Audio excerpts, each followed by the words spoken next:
when the COVID vaccine is injected into your arm, we now know that only 25% of it actually stays in your arm.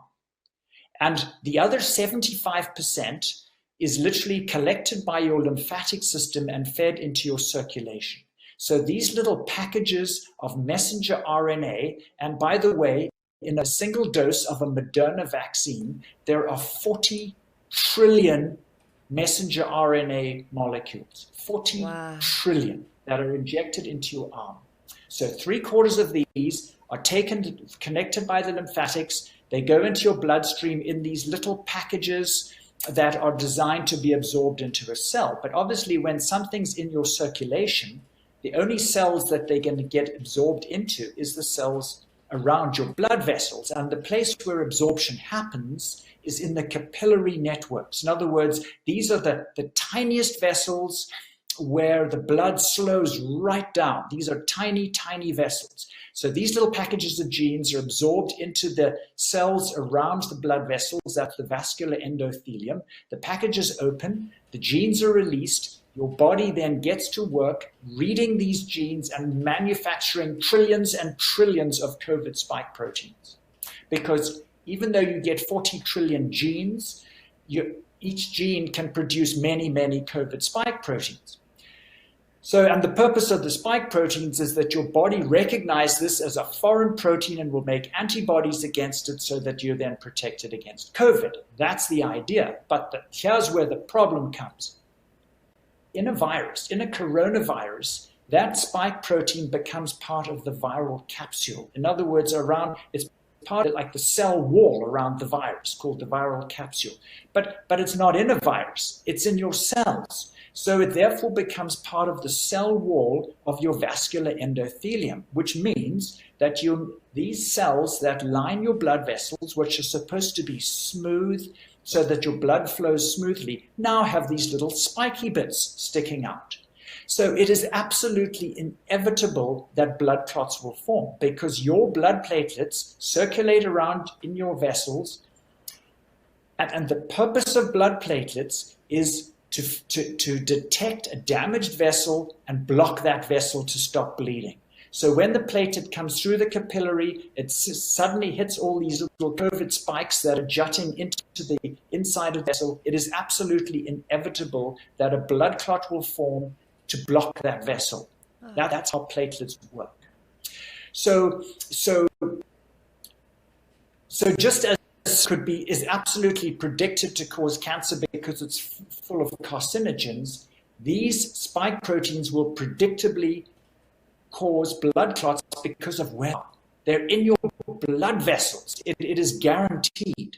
So Dr. Bogdi then said to me, the way to prove this is we need to do a blood test called a D-dimer test to find out if this is really happening. So, because the problem with the blood clots that we hear about through the media that they claim are very rare are the big blood clots. These are the ones that cause strokes and heart clots in your brain. Those are the ones that show up on CT scans and CT angiograms and MRIs.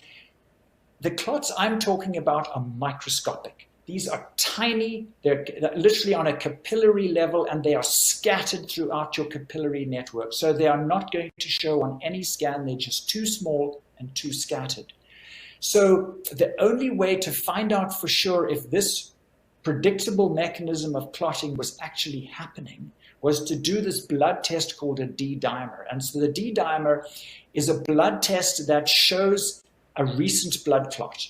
It doesn't show anything else other than a recent blood clot. It won't show an old blood clot. It only shows new blood clots.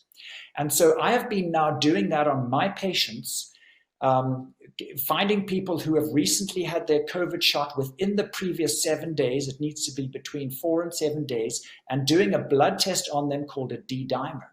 And so I'm still trying to accumulate more information, but on the ones I have so far, 62% of them have evidence of clotting, which means that these blood clots are not rare. It means that the majority of people are getting blood clots that they have no idea that they're even having. So, Laura-Lynn, the most alarming thing about this is that there are some parts of your body, like your heart and your brain and your spinal cord and your lungs, which cannot regenerate. When those tissues are damaged by blocked vessels, they are permanently damaged. So I now have six people in my medical practice with what we call reduced effort tolerance, which means that they just get out of breath much more easily than they used to. I have one fellow that used to walk to my office every week for an arthritis injection, who told me that he could walk 2 miles without any problem, and now after a quarter of a mile he is absolutely out of breath, and it has been like that for 5 months. So on the basis of this D-dimer test, which proves that the majority of people are clotting, these 6 people who now have reduced effort tolerance, literally what's happened to them is they've plugged up thousands of tiny capillaries in their lungs.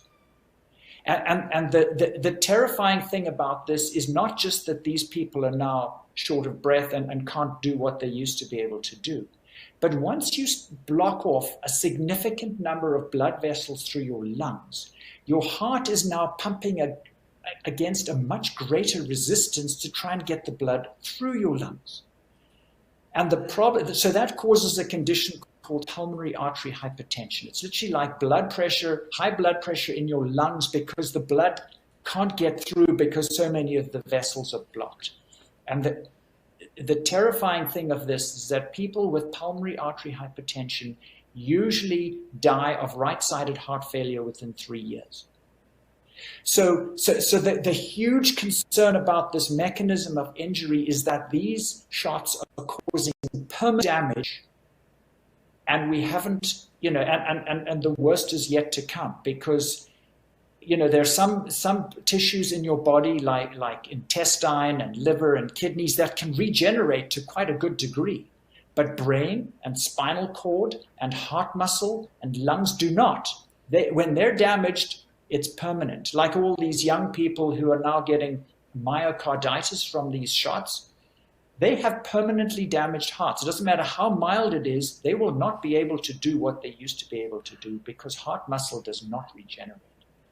So this is the terrifying concern, and not only is the long-term outlook very grim, but with each successive shot, the damage will add and add and add. It's going to be cumulative because you're progressively getting more and more damaged capillaries.